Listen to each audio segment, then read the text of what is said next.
Gooseworx recently shared some early concept art from episode 3 of the amazing digital Circus, and a few of the animators gave us a behind-the-scenes look at their animation process, including scenes that never made the final cut. First up is a concept image of the demon-like angel. Initially, this character appeared more human, but as the design evolved, more details were added, giving it a much creepier vibe. One of the coolest aspects is the inside of its mouth. It's designed to look like an abstraction's body filled with those eerie eyes. I'm gonna be honest, on my first watch I didn't understand why Kinger froze and stared directly into the monster's mouth, but it makes sense now. The eyes likely reminded him of Queenie, his abstracted wife. This moment shows that Kinger's memories of Queenie still haunt him, even in the strangest ways. And it's interesting that he wasn't scared of Queenie when she abstracted, which suggests that she still lives on in his mind even in this distorted form. Next, we have another image Gooseworx shared of the angel's body. We see it just like in the episode, without its head, but there is also a version but it still has its head and its wings fully spread. This concept art highlights that Gooseworx's intention with this creature was to create a design that draws inspiration from the idea of a biblically accurate angel. Unlike the common perception of angels as sweet, cherubic figures or human-like beings with halos, biblical angels are far more abstract, often depicted as creatures covered in eyes and wings. And considering the theories that abstractions might represent angels, it's interesting to see how this design plays with those themes. Then we also get a glimpse of an early concept for Ghostly. In the initial design, Ghostly had a much more cartoony look, with a blue tint instead of the final greenish hue we saw in the episode. This design shift makes me wonder how different the atmosphere of the episode would have been with this earlier version. And here we finally get to see Martha Mildenhall's full body design, which didn't appear in the episode because she was seated in every scene. But one of the most intriguing pieces of concept art is this one featuring Kinger glowing. Pomni is not present, suggesting that this scene might have been more focused on Kinger's story than on Pomni. I mean, sure, Kinger's reassurance meant a lot for Pomni's character development, but this whole idea of him glowing in the dark hints at something deeper. We've now learned that Kinger's memories return in the darkness, allowing him to think back to his wife. This early 3D model shows that Gooseworx wanted to emphasize this aspect, and the team likely used it to build a final version of the scene. And speaking of the animation, the animators for this episode really went above and beyond. The quality of the animation, the fluidity of the movements, and the characters' expressions felt incredibly lifelike and added so much emotion to the story. It's clear that a lot of care went into making every moment feel just right. One of the animators, Jack on YouTube, shared a behind-the-scenes video where he showed us some of the scenes he worked on. In one particularly interesting segment, Jack recorded himself searching through drawers as a reference for animating Pomni's movements when she was looking for the keys. It's fascinating to see how animators use their own actions to bring characters to life. Jack even filmed himself acting out the parts of Martha Mildenhall, Ragatha, and Jax when he's tied up, showing just how much effort goes into making these scenes feel natural. And for those who enjoy a little behind-the-scenes humor, we even got some cursed animations of bald Pomni, so enjoy that.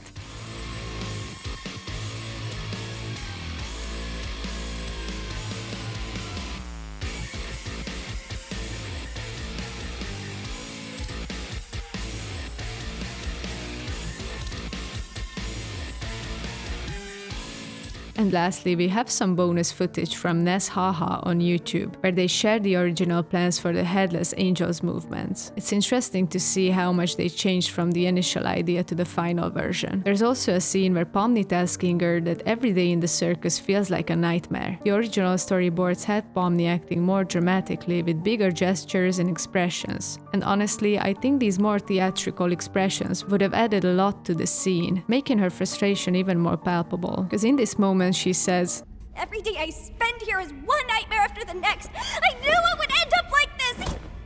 He just wants me to suffer." And while many fans believe that she's referring to Cain, I'm not so sure. I mean, she's definitely frustrated with Cain, as we've seen in earlier episodes, but it's just odd that she didn't mention him by name. To be honest, I think she might have been talking about someone else, perhaps a figure from her past, someone who might have played a role in why she is now stuck in the circus. And if that's the case, the more dramatic movements would have emphasized the weight of what she's feeling. But maybe the animators toned it down because this information is meant to be revealed later in the show. But that's all the bonus scenes and early concept art that Gooseworx and the animators shared with us. Let me know what you think about these insights in the comments. Thanks for watching, don't forget to subscribe, and I'll see you in the next video.